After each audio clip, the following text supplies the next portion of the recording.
Bonjour à tous, nous sommes Flavie et Coralie, expertes chez Particulier Emploi, et nous vous proposons aujourd'hui un podcast à destination des parents et des futurs parents. Nous allons vous présenter l'emploi direct à domicile concernant la garde des enfants et des bébés. Nous allons aborder les différents modes de garde en accueil individuel et les aides financières associées. Mais avant cela, Particulier Emploi, c'est quoi ?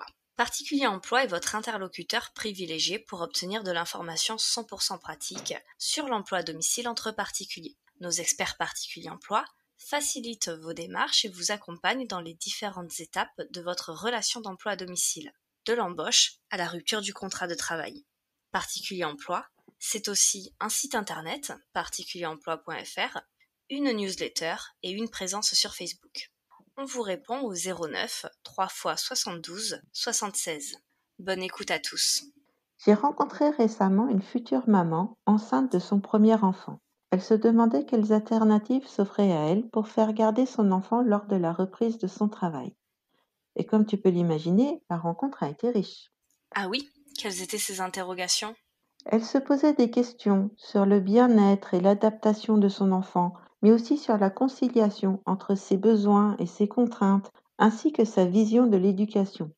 Nous en sommes venus à parler du lieu de garde de l'enfant, car il influe sur le choix entre le recours à une assistante maternelle et à une garde d'enfant à domicile. L'assistante maternelle travaille chez elle. Elle peut garder plusieurs enfants de familles différentes en même temps. Donc l'enfant va avoir l'opportunité de se sociabiliser et va être sorti de son contexte familial. Mais cela nécessite aussi que les parents, tous les matins, déposent l'enfant chez l'assistante maternelle et viennent le chercher tous les soirs. Le parent employeur peut aussi laisser son enfant à une assistante maternelle dans une maison des assistantes maternelles. Avec ce mode de garde, il dépose son enfant au sein d'une MAM, donc une maison des assistantes maternelles, dans laquelle travaillent plusieurs assistantes maternelles. Mais le parent est l'employeur d'une seule de ces assistantes maternelles. La MAM est un bon intermédiaire entre la crèche et l'assistante maternelle, un entre-deux pour les parents qui veulent du collectif individualisé. Il y a aussi la garde d'enfant. Dans la garde d'enfant, le professionnel travaille au domicile du parent employeur. Par conséquent, l'enfant reste chez lui et va garder tous ses repères et son rythme de vie. Les parents ont également la possibilité de faire ce qu'on appelle de la garde partagée. C'est-à-dire que deux familles vont employer le même salarié et ce salarié va garder les enfants de ces deux familles en même temps. Le lieu de garde se fait au sein des deux domiciles, mais de manière alternée. Dans ce cas-là, chaque famille est co-employeur du salarié. S'il y a une chose à retenir, c'est qu'il n'y a pas un mode de garde mieux qu'un autre. Cela dépend de la combinaison des besoins de l'enfant et des attentes des parents. Mais dans tous les cas, le parent employeur va être amené à voir avec son salarié ses attentes en termes d'éducation. Des sorties au parc sont-elles à prévoir ? À quelle fréquence ? Y a-t-il des activités à mettre en place ? Tous ces éléments doivent être pris en compte lors du recrutement. Et lors de l'entretien, nous avons parlé de la relation d'emploi direct, qui est une relation particulière. C'est vrai que la relation d'emploi direct est particulière, puisque le parent devient employeur. La responsabilité est juridique et il faut penser à construire une relation claire et juste avec son salarié. Cela demande de s'informer et d'effectuer certaines démarches. Et d'ailleurs, Particulier Emploi est là pour répondre à vos questions. Mais la future maman dont tu parles, avait-elle bien saisi la distinction entre une assistante maternelle et une garde d'enfants ? Ce n'était pas clair au début, mais c'est normal. Ce sont deux métiers proches mais aux implications différentes. Les droits, la forme des contrats et les rémunérations sont différentes. Effectivement, Coralie. Pour nos auditeurs qui nous écoutent, il est intéressant de préciser quelques points à ce sujet. L'assistante maternelle détient un agrément délivré par le conseil départemental. Cet agrément garantit un volume horaire de formation sur la petite enfance. Une garde d'enfants n'a pas besoin d'agrément pour exercer ses fonctions. Mais l'employeur peut demander des qualifications, des références, ou proposer à son salarié de faire une formation. Pour accéder à la formation, parents, employeurs et salariés peuvent se renseigner auprès d'Hyperia en allant sur le site d'Hyperia. Les missions de ces deux professionnels sont très similaires, mais c'est le cadre juridique qui va être différent. L'assistante maternelle va dépendre de la Convention collective nationale des assistantes maternelles. La garde d'enfants va dépendre de la Convention collective nationale des salariés du particulier employeur. Et un autre point important à aborder avec le salarié et à évaluer en amont, c'est la question de la rémunération. Souvent, les parents employeurs se demandent, à juste titre, combien va leur coûter l'emploi d'un salarié. Le montant du salaire est à négocier avec le salarié. Toutefois, il ne doit pas être inférieur à un minimum conventionnel prévu par chacune des conventions collectives.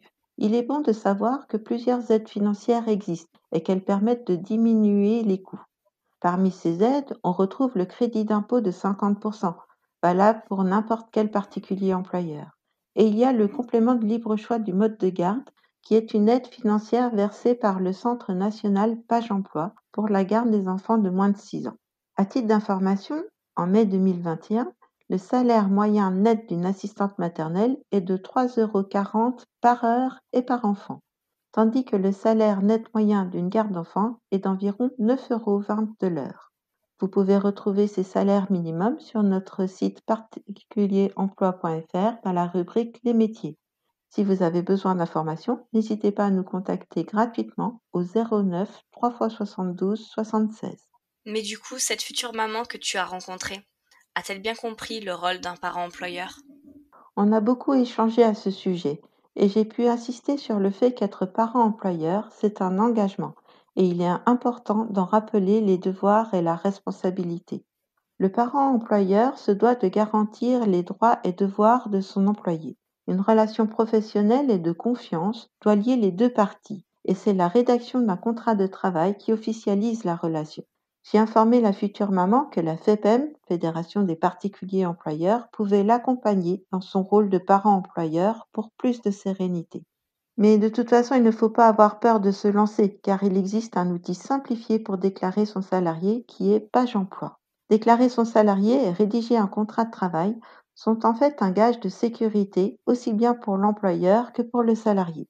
Qui plus est, l'emploi direct reflète des valeurs fortes comme la défense de l'emploi déclaré, la lutte contre la précarité, le droit à la formation et à la retraite pour les salariés.